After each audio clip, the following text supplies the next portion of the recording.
I was folding cloth napkins at Martin's dining table when his brother looked at me and said, "You're not going to inherit your way into this family."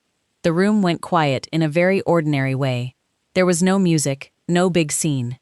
Just the low sound of the dishwasher running in the kitchen, the smell of roasted chicken cooling on the counter, and the soft scrape of Martin's chair as he turned around too slowly. I had one napkin in my hands. Pale blue, linen, still warm from the dryer. I folded it once more, set it beside the plates, and looked at Keith. I did not ask him to repeat it. I had heard him clearly. Martin's mother, Elaine, sat at the far end of the table with both hands wrapped around a glass of water. She did not look at me. She looked at the floor.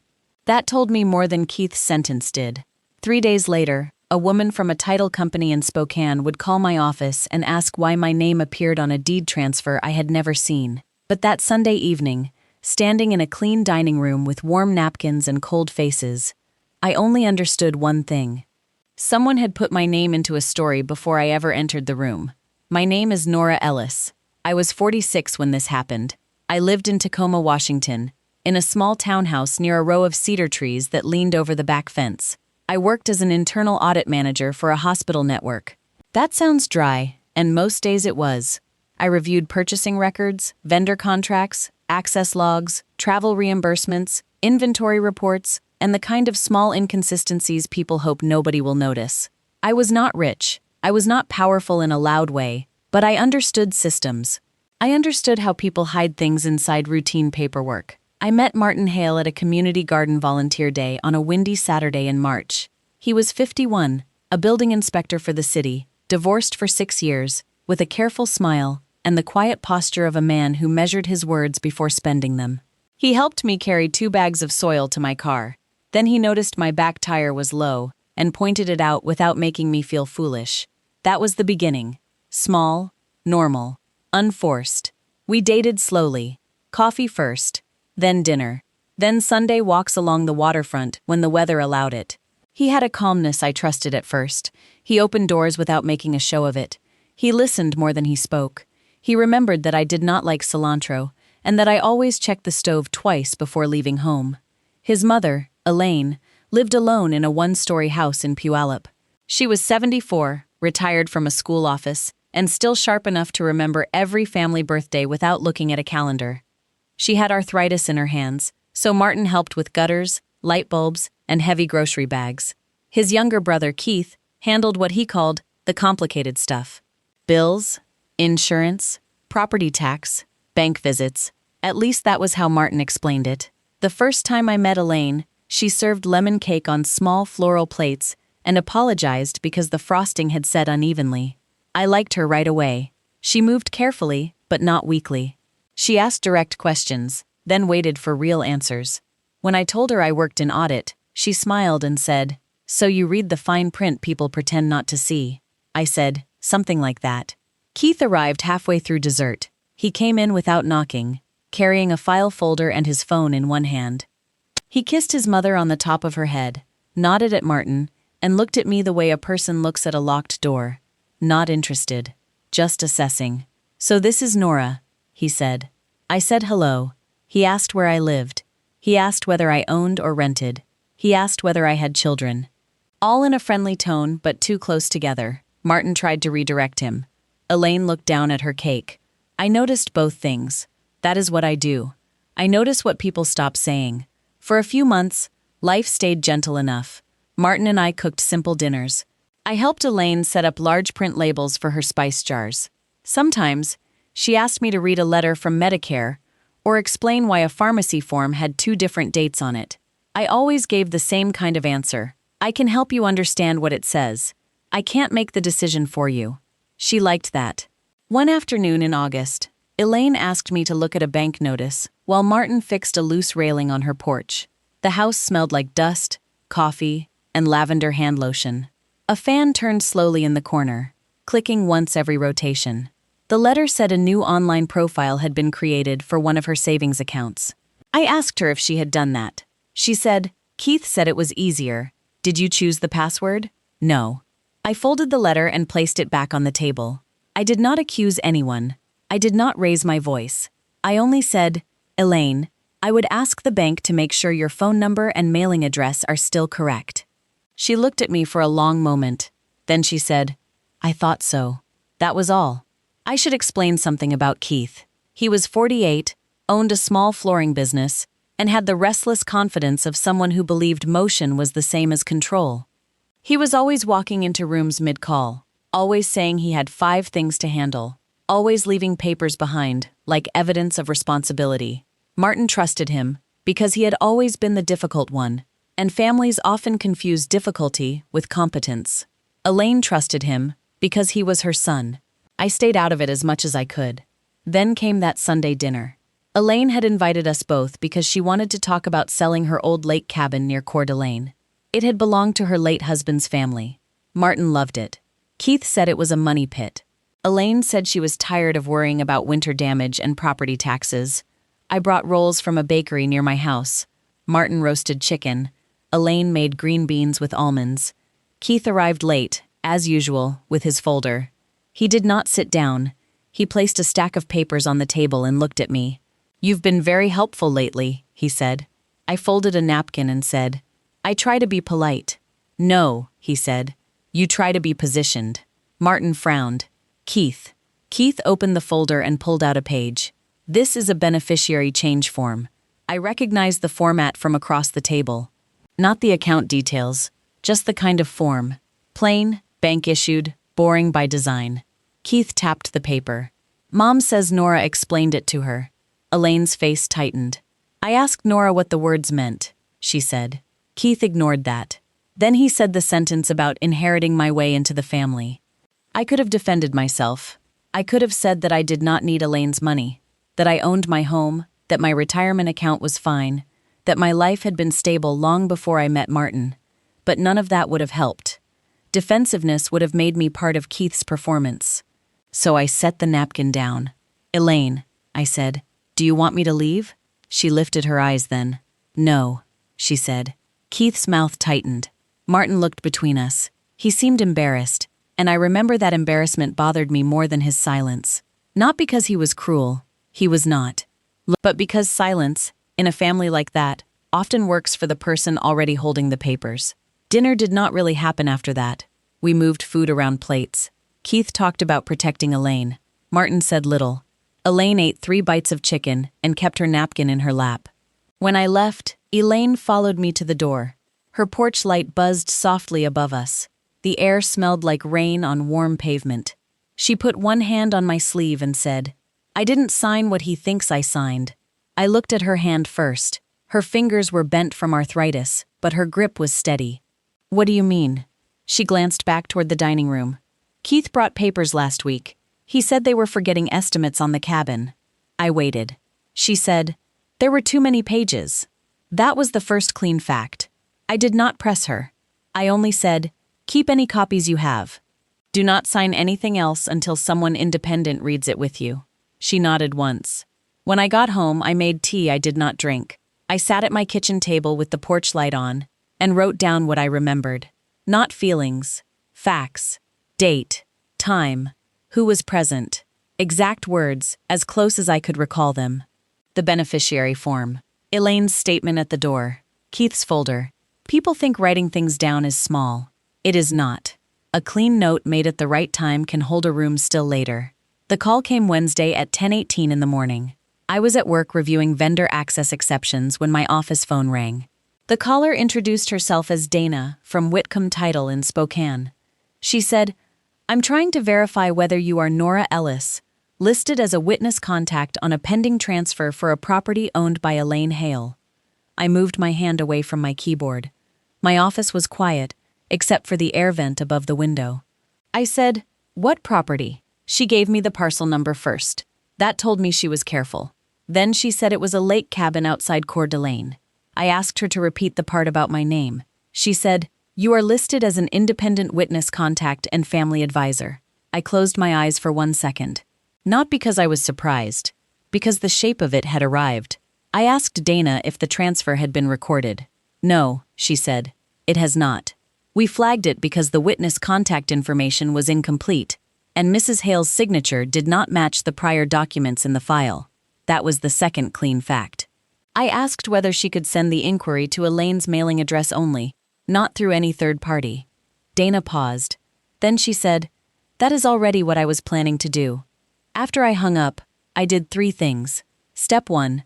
I called Elaine and told her not to discuss the title company call with Keith yet. Step 2.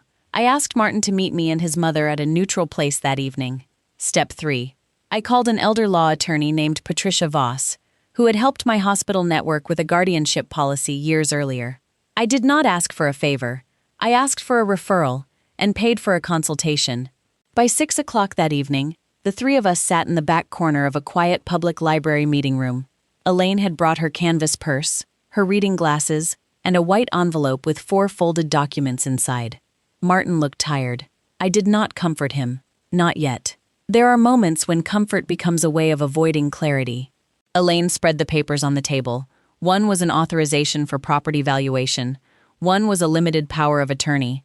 One was a draft deed transferring the cabin into an LLC called Hale Family Holdings. And one was a bank form adding Keith as primary online administrator for Elaine's savings account. Martin read them slowly. Then he read them again. His face changed in small pieces. The LLC had been formed 11 days earlier. Keith was the registered manager. Elaine was not listed. Martin was not listed. The limited power of attorney gave Keith authority over real estate transactions for 90 days. Elaine said she did not understand that when she signed it. Then came the signature page. Elaine looked at it and said, "That is not mine." Her voice was quiet, not dramatic, certain. Martin looked at me. For the first time since Sunday, he was not asking me with his face to make this less serious. He knew. I said, "We need procedure now, not family discussion." Elaine nodded. Martin said, "What does that mean?" "It means no arguing with Keith tonight. No warning him. No emotional phone call. We preserve documents, verify dates, and let third parties confirm what happened." He leaned back in his chair. The fluorescent light above the table hummed softly. I put the phone face down. Then I waited for him to choose reality. He did. The next morning, Patricia Voss filed a letter with Whitcomb Title stating that Elaine disputed the transfer and revoked any authority connected to that transaction pending review. The title company froze the file. Elaine's bank added a verbal verification requirement and reset all online access. The county recorder confirmed that nothing had been recorded yet, but one preliminary packet had been submitted for review. That mattered. Keith had not completed the transfer. He had tried to. There is a difference, legally and emotionally. By Friday, the facts had become less foggy. The LLC had been created using Keith's business address. The notary stamp on the disputed signature belonged to a notary who had moved to Oregon 6 months earlier. The email used to submit the title packet came from Keith's flooring business, not from Elaine. The family advisor contact line listed my name, but used an email address that was not mine. It was close. 1 extra dot. 1 missing letter. That was not a mistake. It was a prop. Keith had built a version of me on paper, then accused the real me at dinner. The confrontation happened the following Tuesday at Patricia Voss's office. That was Elaine's decision, not mine. She wanted Keith there. She wanted Martin there. She wanted a bank representative on speaker, and Dana from the title company available by phone. Patricia's office was small and tidy. No dark wood, no courtroom feeling. Just a round table, a tray of water bottles, and a window looking out over a parking lot where rain moved in thin lines across the glass. Keith arrived 7 minutes late. He smiled when he saw me. "Of course she's here," he said. Patricia looked at him over her glasses. "Nora is here because your mother asked her to attend." That ended the first performance. Keith sat down. Elaine sat beside Martin. She wore a gray cardigan and held a folder in her lap with both hands. I sat across from Keith, not beside Elaine. That was intentional. I was not there to look like I was managing her. Patricia began with dates, not accusations. Dates. April 3, Elaine received the bank notice about online access. April 9, Hale Family Holdings LLC was formed. April 12, Keith brought documents to Elaine's house. April 15th, a title transfer packet was submitted. April 18th, Keith accused me at dinner of interfering with Elaine's estate. April 21st, Whitcomb Title contacted me because my name appeared in the packet. Dana from the title company confirmed the submission details. The bank representative confirmed the online administrator change. Patricia placed the disputed signature page beside Elaine's driver's license signature and two older notarized documents. The room did not need drama. The papers did the work. Keith's face reddened around the ears first, then his neck. He said, "Mom knew we had to move fast." Elaine said, "No. Just that. No explanation, no crying, no speech about betrayal. Only no." Keith looked at Martin. "You're really going to let her turn you against me?" Martin did not look at me. "That helped," he said. "This is not about Nora." Keith laughed once, but there was no humor in it. "Then why is her name on everything?" Patricia slid the false contact page forward. "Because someone put it there." Keith stopped talking. Patricia then played the voicemail Keith had left for Dana at the title company. Dana had forwarded it with Elaine's permission. His voice filled the office, smaller through the speaker.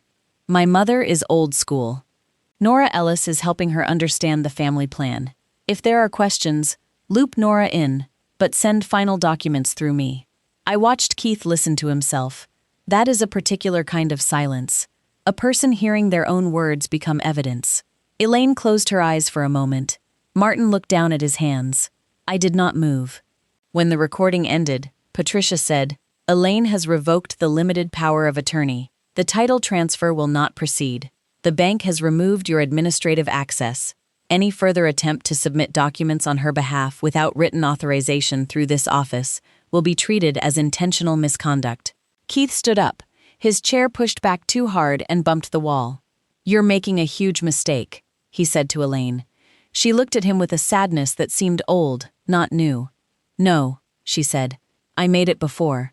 I am correcting it now." That was the closest thing to an emotional speech she gave, and it was enough. The consequences were not loud, they were steady. Whitcomb Title closed the transfer file and issued a written fraud concern notice.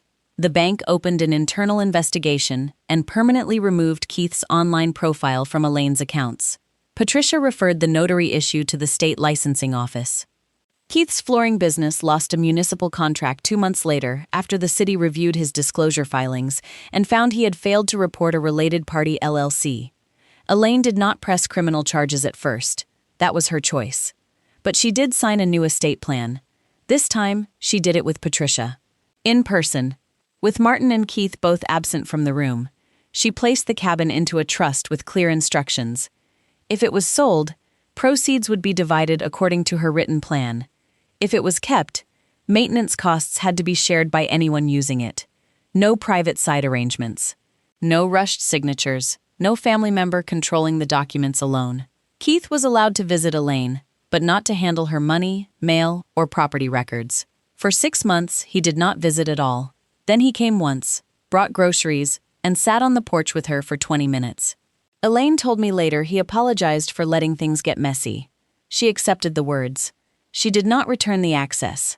That is what grounded forgiveness looks like sometimes. You can open the door without handing someone the keys. Martin and I stayed together for a while after that, 5 months.